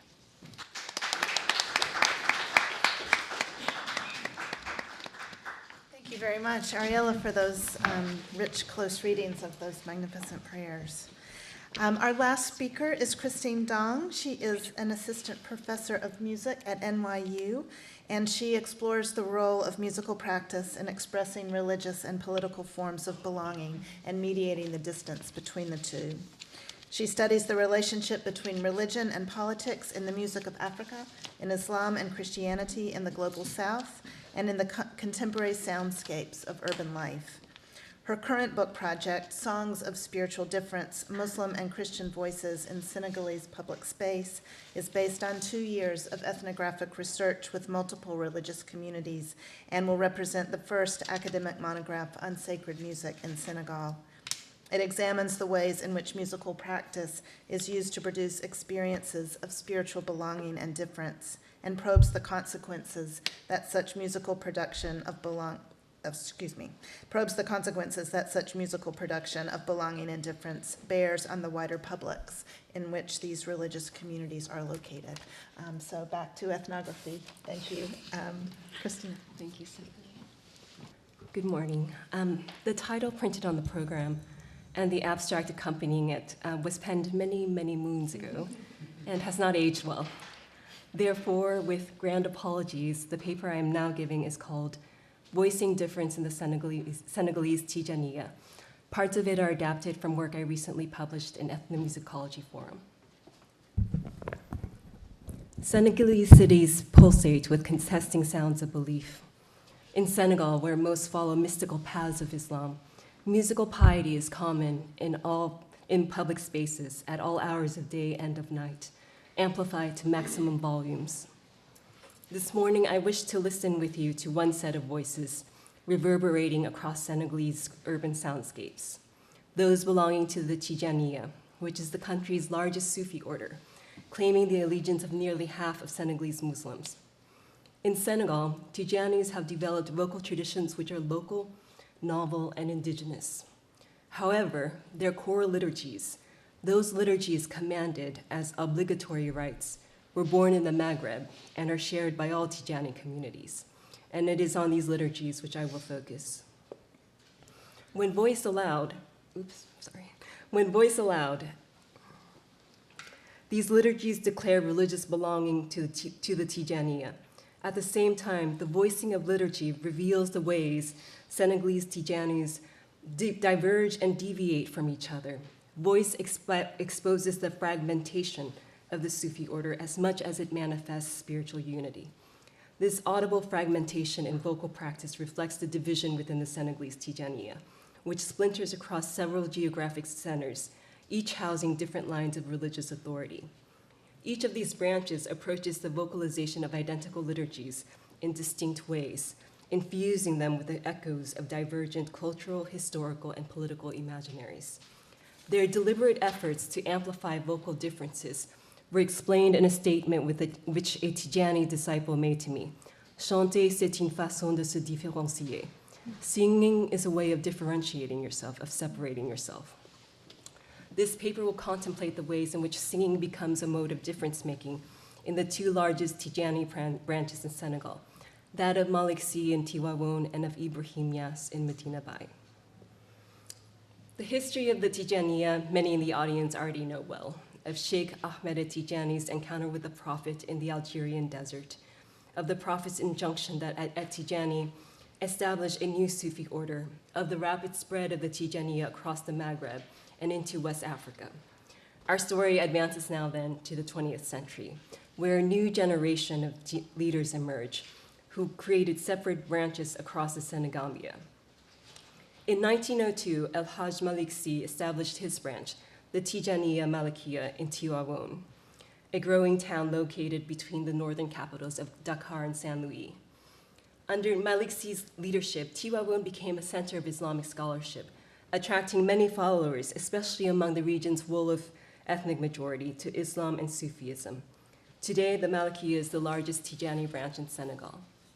In the 1930s, Ibrahim Niass assumed leadership of a second major branch in Medina Baye in Kaolack, in a southern town near the Gambian border. This branch is known as the Tijaniya Ibrahimiya, or the Faida, meaning the community of the divine flood.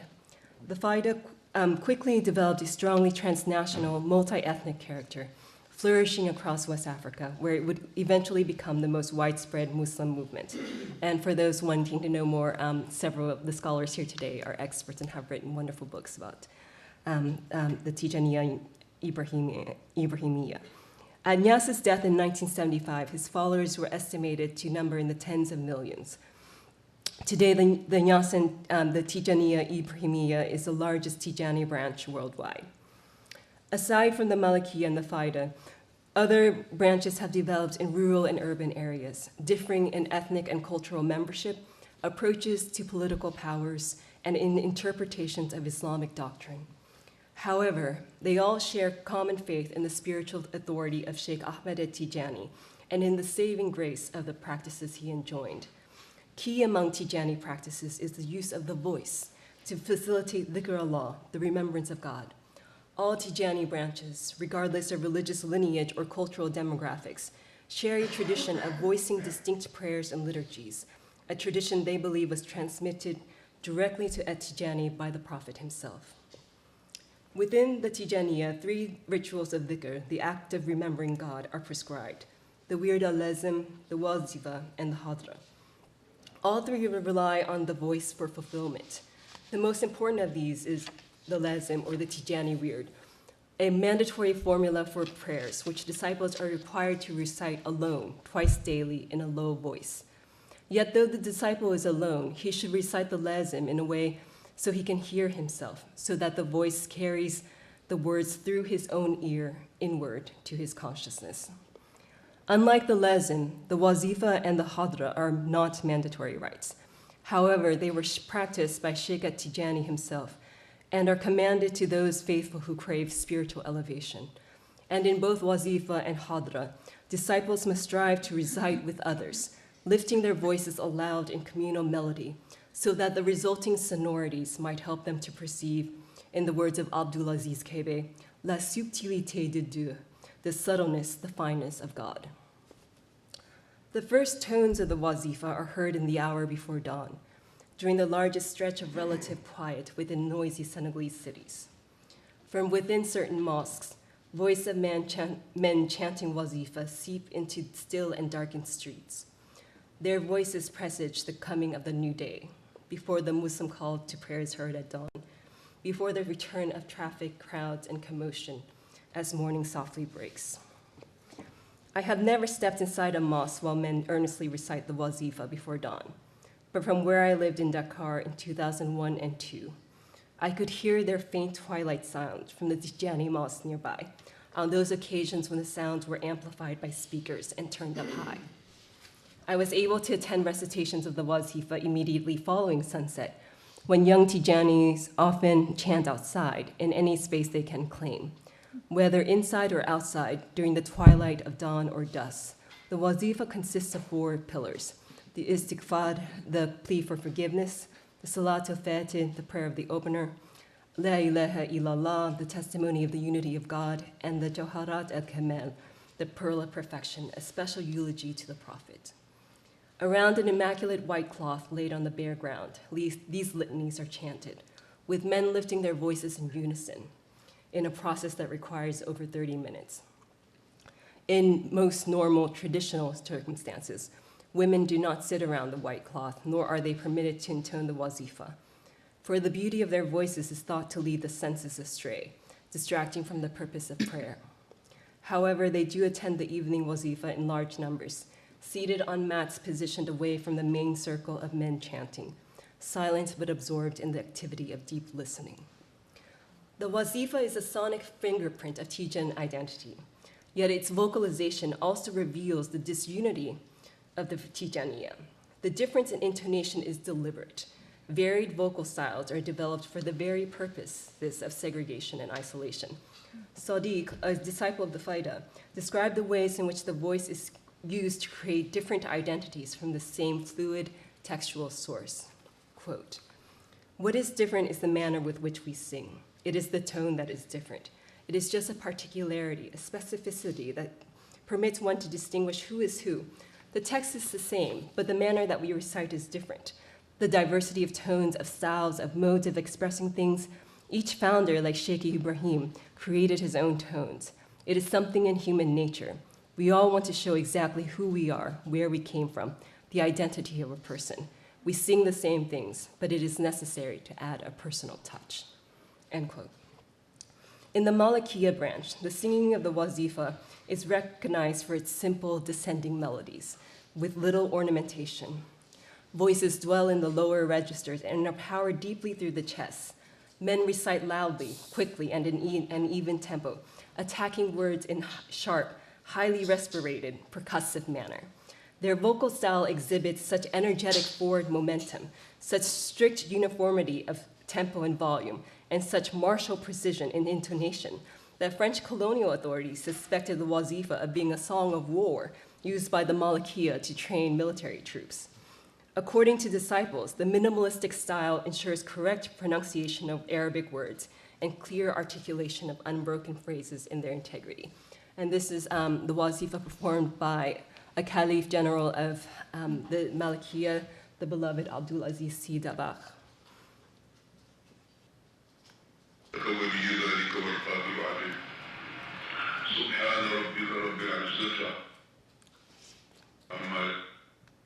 Okay, let's try that. Okay, you'll hear him in the next slide. So, by contrast, the wazifa of the faida often unfolds in undulating, voluptuous, ornamented melodies. Let me just play the Abdul Aziz.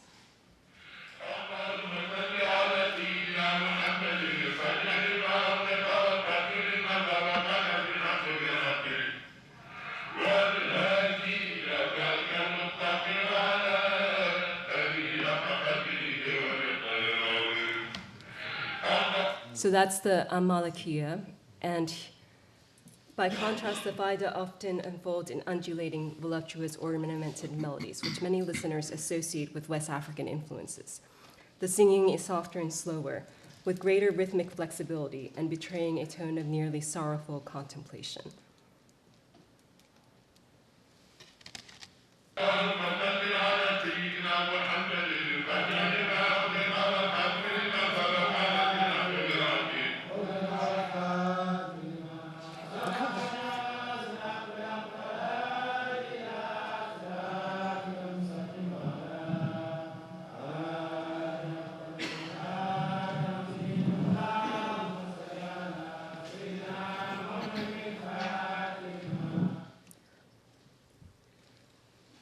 Faida groups usually sing at a higher vocal register and engage a wider range of timbres, including vibrato, nasal resonance, and frequent shifts into head voice.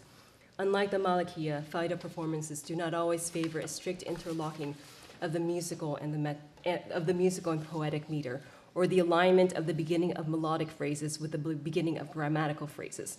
One example of this is their choice of misaligning melodic and textual meter in their distinctive vocalization of the Salatul Fatih. So you can kind of feel it at the beginning of the phrase starts.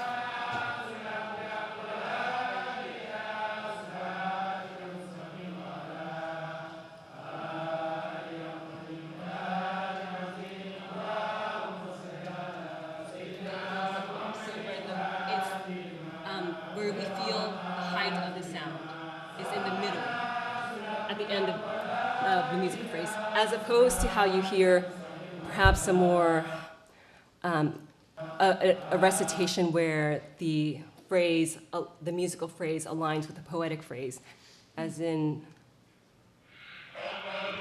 So here you feel where the beginning of the poem aligns with what we feel as the beginning of the melodic phrase.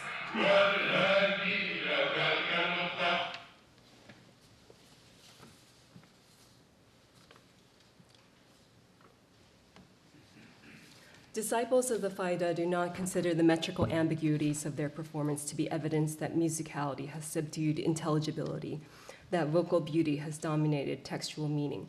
Instead, disciples trace their stylistic choices to founder Ibrahim Yas, whose singing is believed to embody the veiled, esoteric, mystical meanings of texts beyond the mere grammaticism of the uninitiated. In addition to the dramatic contrast in vocal style, the Malikiya and the faida branches also diverge in the times chosen to recite the wazifa. Among the Malikiya, the wazifa is recommended twice daily, at both pre-dawn and at dusk. This innovation was introduced in the 1900s by Malik C. after his installation at Tiwawon as a way of distinguishing his branch and rallying his community more frequently, thus increasing Muslim presence within the French colonial town. Contrary to the Malikiya, followers of Nias's Faida typically practice the wazifa only once daily, as was prescribed by Sheikh at Tijani. I think that's changing a bit now, but I think that was the original practice. However, Nias changed the time of the wazifa from pre-dawn to dusk in order to increase membership among the youth he visited in Ghana, as they could not be convinced to go to the mosque and pray for an hour before sunrise. In both the Maliki and the Faida, these initial choices in vocal style and in ritual time were calculated to increase membership through what Bakari Sam calls a proselytism by song. However, the two branches shaped and attuned their voices in order to proselytize different audiences and appeal to dissimilar geographic regions, with Malik seeking to solidify the influence of his branch within colonial Senegal, thus gesturing at an emergent nationalism, pre-nationalism, while Ibrahim Niass aimed to expand the Faida beyond Senegal and into West Africa, thereby hinting at the cosmopolitan transnational agendas to come. Like the wazifa, hadra is a vocal practice that unites Tijani branches in ritual unity, while simultaneously dividing them in acoustic, cultural, and political difference. Hadra means divine presence and refers to weekly gatherings for dhikr. Within the Tijaniya, the hadra is recommended on Friday afternoon following midday prayers, before sunset prayers. There is only one pillar, the repetition of La ilaha illallah 1,000 times or more. After this pillar, disciples can draw from diverse sources to complete their hadra, from the Quran, eulogies to the prophets or saints, or common Islamic invocations. Because of its unscripted nature, hadra offers a space for differentiation of Tijani groups through the construction of unique collages of musical sounds. The hadra I attended in Dakar in 2012 demonstrates the ritual's potential for vocal distinction and musical bricolage. During the holy month of Ramadan, just before the setting of the sun and the breaking of the day's fast, I joined a group of Faida disciples in a relatively quiet corner of my neighborhood, in a small courtyard between dense rows of houses. The group, Daira el-Ula, the first circle, was led by Ustaz Ahmad Ba and consisted mostly of students under 30 years of age. The hadra began with men raising their voices to chant, "There is no God but God." After 15 minutes had passed in the communal chanting of Hey Lala, Ustaz Ahmad conducted a medley featuring supplications, poems, and Quranic fragments woven into each other, intoned with tunes and rhythms from diverse musical traditions. In the first part of the medley, Ustaz Ahmad sang lines from Abul Qalb, I Refuse My Heart, an Arabic poem composed by Ibrahim Niass.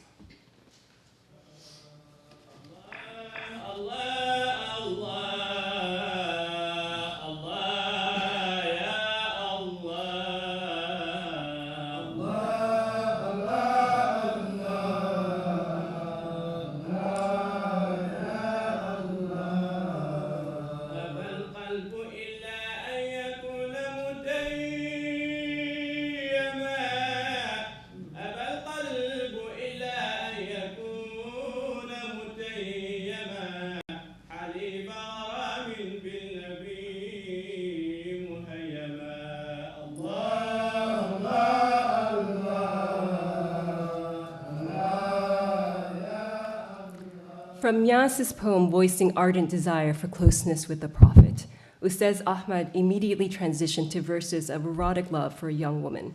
These verses were inspired by a poetic tradition originating from pre-Islamic Arabia during the 7th century, a tradition referred to colloquially as Majnun Layla, meaning the fool or madman for Layla.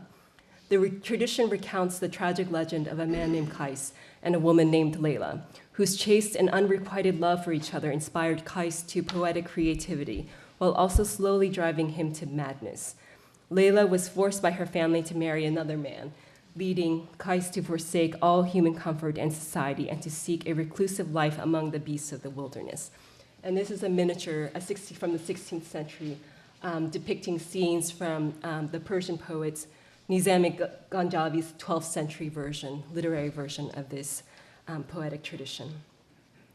Within the Sufi mystical tradition, Qais represents the ideal lover, while Layla symbolizes the ultimate beloved, the divine source of truth. Conflating human desire with devotion to God, the Sufi tradition sees the eros-driven madness of Qais as a state of spiritual transcendence, where illusory constructions of social reality, ego, and identity are unveiled and discarded. This transcendent state is called Thun-Nhi, which Ariela spoke about, meaning the annihilation, and refers to the annihilation of self through all-consuming love of God. During the Hadra I attended, the specific verses that Ustaz Ba sang described Qais' descent into madness, which led him to kiss the walls of Layla's house because he saw in them her beloved face. The group then repeated La ilaha illallah over several West African melodies before Ustaz Ba shifts to a praise poem in Poulard. I'm just going to play it this way. Sung in a pentatonic Mauritanian tune.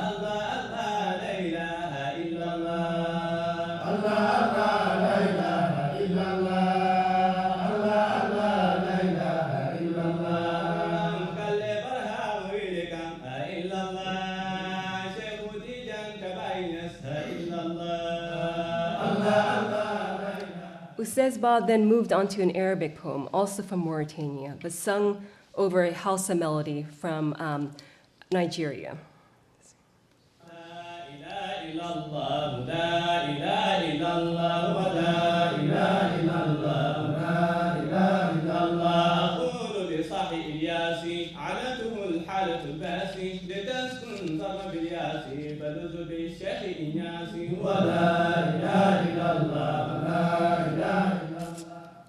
Within 10 minutes of this hadra, Faida disciples fused the story of Majnun Layla to West African poems in Arabic, to Mauritanian texts in Poulard, to Nigerian melodies, to Nigerian melodies, Hausa melodies in Arabic, all interlaced with repetitions of Allah and La ilaha illallah, amalgamating various ethnic, linguistic, and musical traditions. The singing performs the dissolution of difference and the annihilation of self at the heart of mystical transcendence. If musical aesthetics were translated into political imaginaries, the singing can also be heard as rejecting the colonial mentalities and insular nationalisms which have divided Senegalese from Mauritanians, Nigerians, Nigerians, and other West Africans. Such rejections of nationalistic divisions would be consistent with the Pan-Africanist and Pan-Islamic ideologies championed by Ibrahim Niasse. As Usman Khan's research has shown, Niasse consistently asserted the need for greater unity throughout continental Africa and across the Muslim world, those very geographies sung in the Hadra described earlier.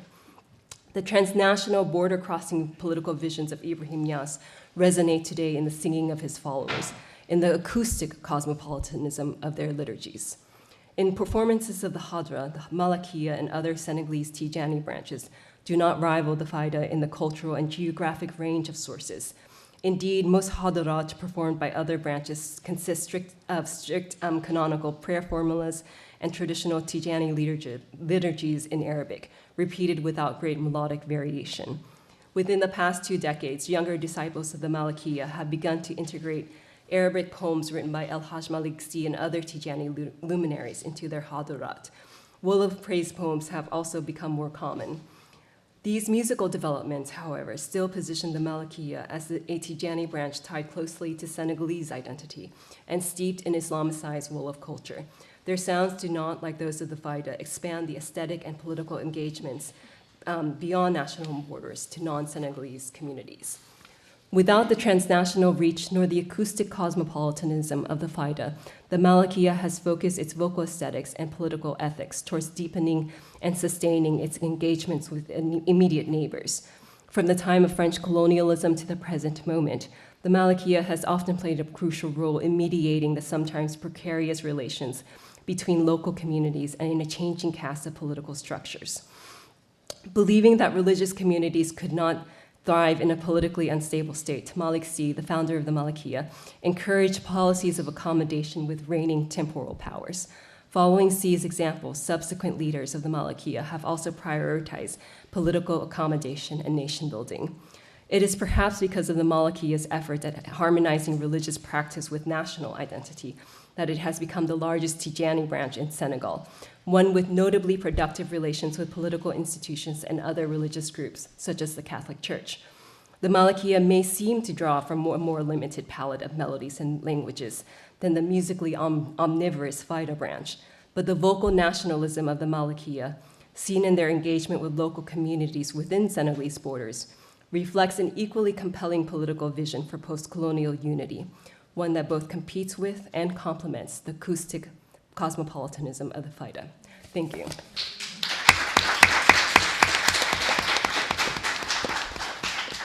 Only 5 minutes. Yes, I know.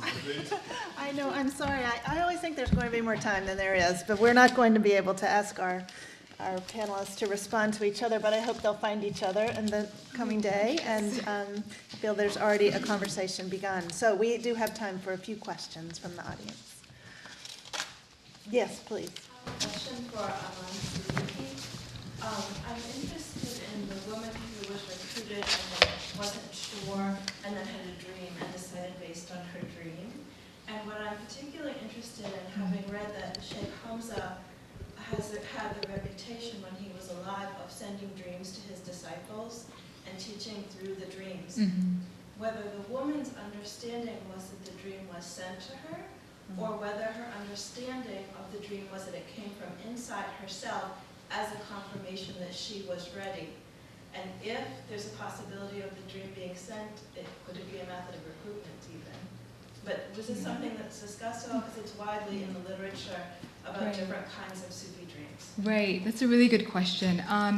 The specific kind of narrative that I quoted in that, she didn't necessarily articulate it as being sent by Sheikh Hamza from a kind of, in the context of recruitment. It was just kind of something that sporadically happened and that, for her, reaffirmed the authority of the Sheikh as like a valid Sufi Sheikh. So it was kind of, she was totally outside of the context, and then it came, and that dream is what kind of spoke to the validity. Like, this is a real Sufi Sheikh, this is a real ṭarīqa.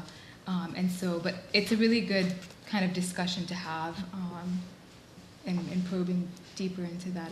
I didn't exactly see if she had more to say in terms of that. Yeah. Yeah, thank you for bringing that up. Thank you. Yes, please. Hi, thank you all. This is a really great. I want to read all of your papers. And, yeah, thank you. Yeah, I really enjoyed this time. So I have a question for Ariela and for Christine. My question for you was, you mentioned with the Kunta, there's something has changed, something's different from the Shadli tradition of Ahzab and Salawat, Jazuli, and it's also somehow different or distinctive from the contemporaneous Tijani tradition and circulation. What is it that's different and distinct about the cosmology, about the practices that you talk? What is it that distinguishes this particular Kunta realm of theory and practice from those that came before them and from other traditions contemporary to them? And also, what is the role of Ibn and transmission in activating, accessing for these things to work, to be efficacious? If I can, I'd like to ask Christine about the, so you talked about the political and social dimensions of the different melodies and rhythms and invocations. Did any of your respondents talk about the spiritual efficacy of certain melodies or styles of recitations over others? I know, for example, in reciting the Shahada, there are different Sufi groups who say should emphasize the illah, that particular, put emphasis on there, or the Allah, or the La, for different spiritual reasons. The emphasis, the rhythm, and melody can be changed for different effect. Is that something your interlocutors discussed, and if so, what do they have to say about this? Oh, yes, I'm sorry, I was the first one. So those are excellent questions. So to start with, in terms of what is different, what is particularly distinct in terms of cosmologies and theories of practice from what came before, there has been insufficient research on theories of practice in kind of pre-modern Sufi historical context for me to answer this with complete certainty. Al-Jazuli's text in particular is distinctly lacking in cosmological and metaphysical references to Muhammad and his lights, which is very distinctive from the Kunta's Nafhat al-Tib. So the Dalal al-Khairat talk about Muhammad as a means of accessing God's love, as a model, as an exemplar, and as a guide along the path. But for example, the Nafhat al-Tib talks about the role of the Haqiqat al-Muhammadiyya in the period before creation, talks about different realms of existence and their different kind of cosmological and metaphysical alignments to a degree which is much, much more obvious and much more frequently invoked. Which leads me to suspect that the understanding of the link between supplicatory prayer and cosmology and Sufi metaphysical cosmology was not as kind of deeply implicated in the kind of 15th and 16th century Jazuli traditions. And so I'll leave that part of that answer there. As for the role of adhan, of listening and oral transmission, there is absolutely a role that oral transmission played. You can see it represented in these texts in the ways that backtracking. The Kunta text, particularly Sidi Muhammad's work, the Fawaid Noraniya, reveal more of the secrets of the greatest name of God and of the awqaf, the magical squares and the charts and the tables associated with that name, and the specific litanies that you should use and the specific practices in order that you should use to perform them than any other text of the genre that I've seen. They redact very specific elements. So in one particular sequence of litanies, at various points, you're supposed to use one of the lesser names of God. And those lesser names are redacted and replaced with a series of 2, 3, or 4 vertical lines. You would have to access that code from a teacher in the lineage. So in this way, they can have a manuscripts which travel farther than their individual voices and thus proclaim that they have mastery over these secrets, that they contain them, while at the same time ensuring that in order to fully implement these practices, you have to be part of their network. So I think orality and orality are absolutely integral components to the transmission of these texts, but also that the oral and oral components were not enough to understanding how this community understood practice and authority. So much has been said about the oral nature of African Muslim practice, and I think orality is absolutely a key component that deserves proper emphasis, but the interactions between orality and textuality for the Kunta cannot be overlooked. Thank you, Ariela.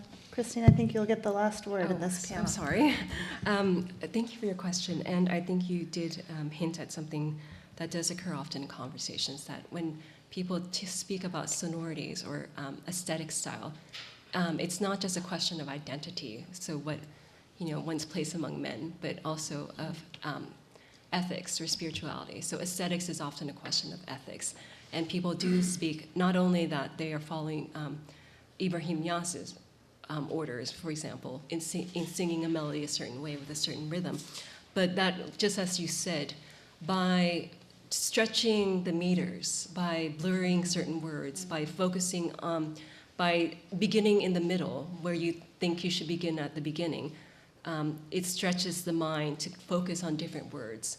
It stretches the mind to contemplate different meanings that might be only available through a very semantic, grammatical understanding of some things. And so I hear that often with Jaison disciples about. And as for the Malikiya, often they will boast also that their aesthetic style has an ethical purpose, has a spiritual elevation, in that their clarity of pronunciation and their fidelity to aligning melodic meter with poetic meter allows those who aren't even initiated to write down every single word and with correct punctuation of the text they read. So that becomes a mode of transmission of fidelity to the original text. Thanks. I'm sorry we won't have time to hear more questions, but I hope that you will seek out these presenters in coffee breaks and meals and other sessions. I agree with our questioner in the back here. This has been a marvelous panel. It's inspiring to be with scholars who love what they do as much as you all do. And the prayers and the songs and the dreams and the networks and routes emerging in the spaces in between have really given us a rich picture of the intellectual and spiritual life of West Africa and beyond. So thank you all very much. Please join me in thanking our speakers.